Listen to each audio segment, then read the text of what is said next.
Malvinas. El último Exocet. Las Malvinas fueron descubiertas en 1520. Según las bulas papales, pertenecían a España. Sin embargo, navegantes ingleses, holandeses y franceses llegaron a las islas en diversas oportunidades. En 1690, un capitán británico navegó por el estrecho de San Carlos y lo llamó Estrecho de Falkland. En 1764, hubo una ocupación francesa por parte de Luis de Bougainville, que fundó el puerto de San Luis. Los franceses llamaron a las islas Malouines. Los españoles obtuvieron el puerto de San Luis tras una serie de protestas y transformaron Malouines en Malvinas. En 1765, una expedición inglesa llegó a las islas y las denominó Falkland Islands. En 1770, las fuerzas de ocupación inglesas fueron desalojadas por España, que reclamó la soberanía de las islas por la vía diplomática. En 1776, cuando se creó el Virreinato del Río de la Plata, las Islas Malvinas se incluyeron en el territorio de la Gobernación de Buenos Aires. Después de 1810, las islas siguieron bajo esa jurisdicción. En 1820, la fragata argentina La Heroína fue enviada a Malvinas para tomar posesión definitiva de las islas. En 1825, Gran Bretaña reconoció la independencia argentina y no reclamó las islas. En 1828, el gobierno de Buenos Aires otorgó a Luis Bernet, en concesión, el puerto Soledad, para que construyera una colonia. Para ello, llevó a 100 gauchos e indios de las Pampas hábiles en la cría de ganado. En 1829, Bernet fue nombrado gobernador de Malvinas. En ese mismo año, Gran Bretaña reclamó su derecho de soberanía sobre las islas, adjudicándose su descubrimiento. En 1833, tomó las Malvinas bajo su dominio, expulsando a las autoridades criollas. Desde entonces, la Argentina no ha dejado nunca de reclamar su soberanía sobre el archipiélago. El 2 de abril de 1982, el gobierno militar de la Argentina decidió recuperar las Malvinas por la fuerza. Los argentinos ocuparon las islas y desalojaron al gobernador británico y se creó una gobernación militar argentina. El gobierno inglés envió enseguida una gran flota hacia el Atlántico Sur. El último Exocet, la historia de los ingenieros de combate. Ariel Fuello, soldado clase 62, veterano de Guerra de Malvinas. En marzo de 1982 habíamos completado nuestro servicio militar y devolvimos nuestra ropa de soldado. El día 2 de abril me despierto a las 6 de la mañana con la marcha de Malvinas. Planteamos la necesidad de que nosotros, con la experiencia que teníamos, nos debíamos incorporar a la compañía. La decisión de que se conformaba una compañía solamente soldados de las clases 1963 que se habían incorporado apenas 45 días atrás, planteamos la necesidad de que nosotros, con la experiencia que teníamos, nos debíamos incorporar a la compañía. Preguntamos qué tipo de vehículos iban a llevar y cuando nos informan que llevan la grúa y los camiones, tomamos la decisión de que teníamos que viajar con la compañía. Éramos los únicos que teníamos la experiencia necesaria para manejar este tipo de equipos y al plantearlo nos dijeron que no querían que vayamos en forma obligada, sino que iban a armar una formación, teníamos que partir como voluntarios. Y así fue, dimos un paso al frente y de los 25 soldados de la clase 1962, 19 viajamos con la compañía Malvinas. El equipamiento y la preparación de las fuerzas que se enfrentaron en Malvinas fueron muy diferentes. Los soldados argentinos eran casi 15.000, de los cuales fallecieron 649, la mitad de ellos en el hundimiento del crucero General Belgrano, y 163 fueron heridos. Los soldados británicos llegaron a ser unos 100.000, murieron 225 y quedaron heridos 777. Argentina tenía 12 buques, Inglaterra 121. Argentina tenía 2 submarinos, un portaaviones, un crucero, 6 destructores, 3 fragatas, 67 aviones livianos y 44 cazas. Gran Bretaña tenía 6 submarinos, 2 portaaviones, 2 buques anfibios de asalto, 7 destructores, 14 fragatas y 77 cazas bombarderos Sea Harrier y 170 helicópteros. Los aviones argentinos eran 180. Los aviones que perdió Argentina durante la guerra fueron 47. Los ingleses terminaron con un saldo de 46 Sea Harrier y más de 100 helicópteros inutilizados. El Exocet AM-39, fabricado en Francia, es un misil antibuque de medio alcance, subsónico. Es un misil relativamente compacto, diseñado para atacar buques de guerra desde aviones y barcos. La Armada Argentina adquirió 14 Superétendard en 1980. El 7 de diciembre de 1981 se incorporan a la segunda escuadrilla oficialmente con la recepción en Argentina de los primeros 5 aparatos de la serie, junto a 5 misiles AM-39 Exocet. Luego del inicio de hostilidades, Francia interrumpió la provisión de los Exocets restantes. Empezamos a trabajar duramente durante los meses de abril, minando las playas de los posibles desembarcos de la flota inglesa que ya había partido desde Gran Bretaña apenas 3 días después de nuestra recuperación de las islas. Y a partir del día 30 de abril, cuando habíamos terminado de bajar los elementos de combate que traíamos arriba del buque Formosa, se produce al otro día, el 1 de mayo, el primer bombardeo, que fue a las 4:30 de la mañana de los aviones Vulcan. A las primeras horas de la madrugada del 1 de mayo de 1982, una escuadra de aviones Vulcan se acerca a Malvinas con la intención de bombardear el aeropuerto.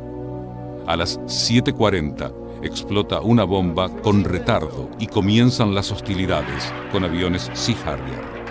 Mientras tanto, desde las fragatas británicas cañonean a Puerto Argentino.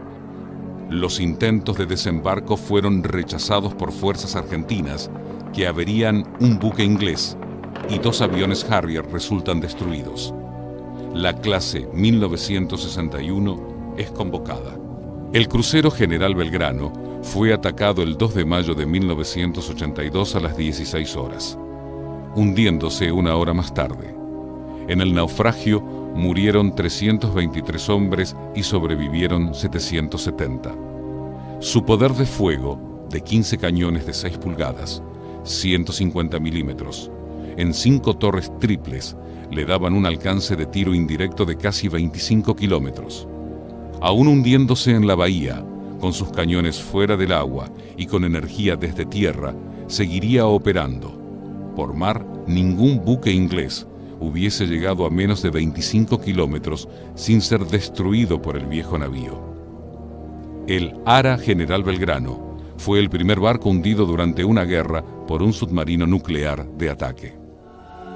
El 4 de mayo, un misil Exocet AM-39 de menos de $500.000 había impactado en un destructor CL-42 Sheffield de 150 millones. De los más modernos de la flota, dejándolo fuera de combate, provocando la muerte de 20 enemigos e hiriendo a otros tantos. La Armada Argentina decide efectivizar un plan de estudio, llevar 2 Exocet MM-38 a las islas para tener poder de fuego disuasorio para la flota británica. Nuestra función en Malvinas era mantener todos los vehículos en movimiento. El 25 de mayo nos informan que la grúa PIH Omega había salido de servicio. La revisamos y tenía quemado el burro de arranque. No teníamos repuesto, pero sabíamos que en el galpón de la Falkland and Company había un motor de similares características. Se lo sacamos, lo adaptamos y después de 12 horas de trabajo, la grúa volvió a funcionar. 6 días después, el 31 de mayo, con la grúa ya funcionando, nos llaman para que descarguemos un aparato del aeropuerto. Venían en un Hércules, un catafalco que eran 8.000 kilos de fierro. Ahí nos dimos cuenta cuando nos miramos que era un sistema de defensa costero, el llamado ITB. El 21 de mayo, los británicos desembarcan y logran establecer una cabecera de playa en Puerto San Carlos, sufriendo daños de importancia en 4 fragatas, el hundimiento de la fragata Ardent, la pérdida de 3 aviones Harrier y 2 helicópteros, debido a la resistencia de las posiciones argentinas en las Islas Malvinas. Los combates aeronavales tuvieron una gran violencia, reconociéndose en esa batalla el valor de los aviadores argentinos.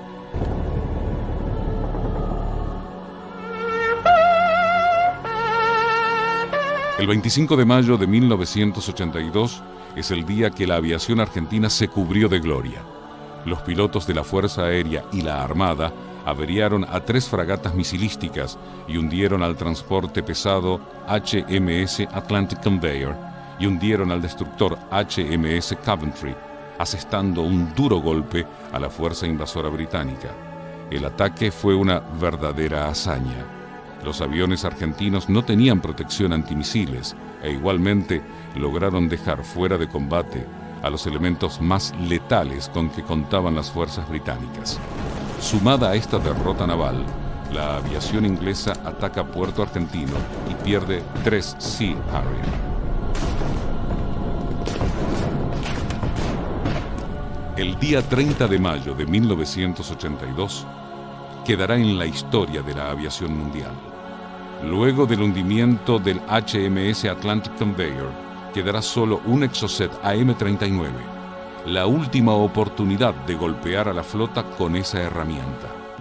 El ataque al Invencible se visualizó perfectamente en sus consecuencias porque nosotros visualizamos en la pantalla que algo raro estaba pasando por el movimiento distinto que existía hacia el lugar donde estaban los buques. Ya no todos convergían hacia el lugar de donde salían, sino que convergían hacia otro punto.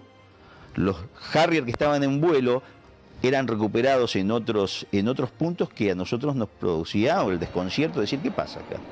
Acá veo que el misil se desprende. Yo nunca había visto lanzar un Exocet, o sea, para mí los misiles se lanzaban como los que tirábamos nosotros, aire-aire, que salían desde la lanzadora, pero este era distinto, este se desprendía completamente inerte y por caída libre, y unos metros abajo del avión prendía el motor cohete y salía el misil hacia adelante. Los Super en este punto regresan hacia Río Grande, se terminaba su misión acá, ellos ya no tenían más nada que hacer. Nosotros seguimos volando atrás del misil, atrás de la estela. Unos instantes después de que desaparece el misil en el horizonte, en el mismo horizonte y en el mismo lugar donde desaparece el misil, aparece la silueta de un barco, de un buque, totalmente distinta a la silueta de un buque normal. Sentí una explosión a mi izquierda, miré y vi una 4 que explotaba, se le volaba un pedazo de plano e impactaba en el agua. Esa fue una imagen muy fugaz. Volví a mirar al portaaviones, sigo viendo al frente, entro a distancia de cañones, un poco antes en realidad de distancia de cañones, empiezo a tirar, sabiendo que empecé a tirar antes, pero en realidad ya me había pasado anteriormente. El entrar tirando cañones me fortalecía, o sea, me daba a mí, me daba coraje, me daba energía, no sé, era algo, y sentía que no me iba a pasar nada. Y cuando estuve encima, el portaaviones estaba totalmente cubierto de humo, de la mitad para abajo era todo humo. Estaba lleno de humo, estaba envuelto en humo. Mi altura de vuelo era entre la pista y el agua, la pista del portaaviones y el agua estaba en la mitad, y el portaaviones lo agarro desde atrás. O sea, el portaaviones estaba yendo en la misma dirección que yo estaba atacando.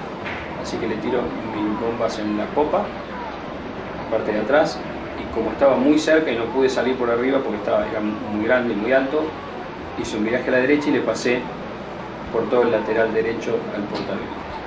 Viré a la izquierda y puse rumbo de escape. Los misiles MM-38 habían sido diseñados para ser lanzados de buque a buque. Los tuvimos que engañar y recrear las condiciones para poder ser lanzados de tierra. Nuestra función era montarlos por la noche y desmontarlos a primera hora para poder ocultarlos de los ojos ingleses. Cuando arriban los Exocet y preguntamos de qué manera se lo había preparado, nos informan del engaño que necesitaba el misil para poder ser lanzado. Tuvimos la certeza de que iba a funcionar, a pesar de la complejidad que se produjo en el primer lanzamiento, que fue el día 1 de junio. Lo armamos por primera vez. Iba a ser el primer lanzamiento que se iba a llevar a cabo a partir de las 2 de la mañana. Lamentablemente este lanzamiento fue fallido por falla de uno de los componentes del sistema. Lo volvimos a desarmar a las 4 de la mañana y el sistema quedó inoperativo durante 4 días. No había más misiles en las islas. Ese primer lanzamiento errado generó la revisión de todo el sistema. Y como no podía ser de otra manera, el componente que falló en el primer lanzamiento del Exocet fue un componente inglés y no teníamos reposición. Nos pusimos a buscarlo junto con la gente de la Marina en toda la isla y justamente el sistema de defensa antiaéreo SEACAT, que era de origen inglés, tenía un kit de repuesto donde pudimos encontrar el componente que había fallado en el primer lanzamiento. Para engañar el misil hubo que construir 4 sistemas que imitaran lo que el misil tenía dentro del barco. El primero era la rampa de lanzamiento a 35 grados para que una vez que despegue el misil tenga la altura necesaria para poder nivelarse contra el mar. El segundo elemento era la energía eléctrica, que se suplió con un grupo electrógeno Siemens de origen alemán de 1945. El tercer elemento era la computadora móvil que le daba la información al misil para ser lanzado. Y el último elemento, el radar RASIT, que era el que daba la posición del objetivo en el momento de ser lanzado. Y tenía un alcance máximo de 30 kilómetros. Más allá de que el misil tenía una distancia posible de disparo de 40 kilómetros, nuestra limitación era de 30 kilómetros por el alcance de este radar móvil.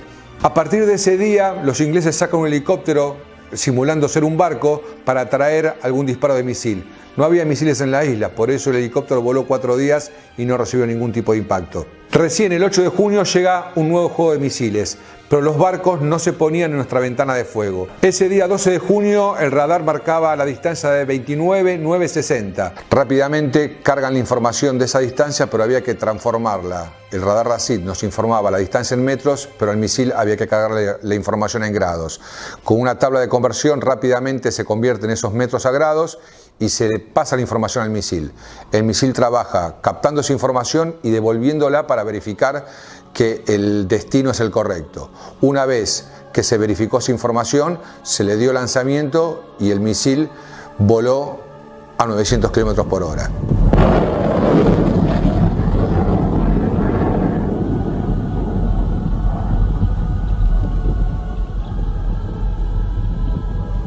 Y a los 19 segundos impactan el HMS Glamorgan.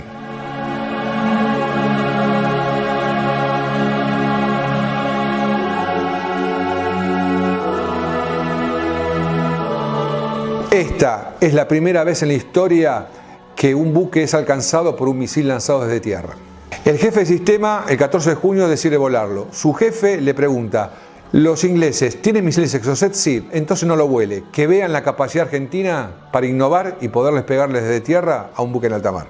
Después del fin de hostilidades el 14 de junio, los ingleses, al encontrar nuestro sistema ya no operativo, decidieron copiarlo, mejorarlo y patentarlo con el nombre Excalibur. Hoy se encuentra en Gibraltar y en la República de Chile. Resolución de la ONU, ampliación del territorio de la plataforma continental argentina.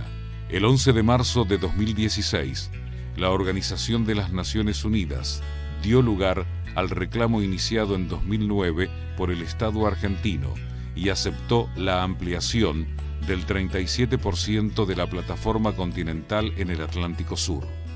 Los nuevos límites fueron aprobados por la Comisión del Límite Exterior de la Plataforma Continental de la ONU, integrada por 21 expertos internacionales dentro de la Convención sobre el Derecho del Mar. El 1.700.000 kilómetros cuadrados recién reconocidos como territorio argentino se suman a los aproximadamente 4.800.000 kilómetros cuadrados que ya integraban la plataforma continental argentina.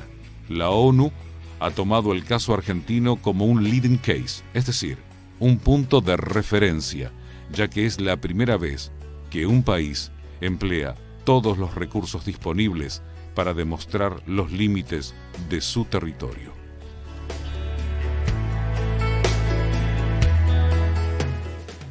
Malvinas para mí es un punto de referencia. Cuando finalizó la guerra, sentí que la historia se había terminado.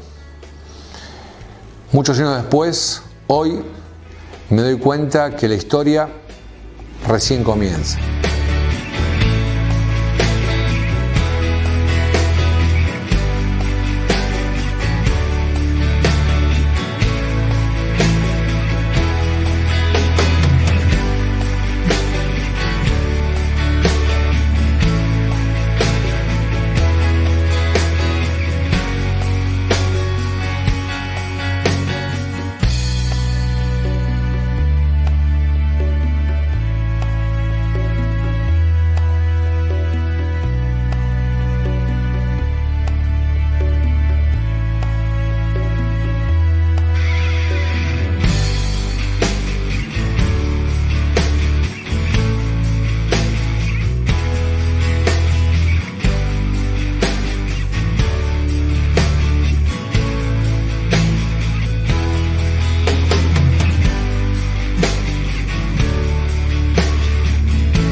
¿Ya está?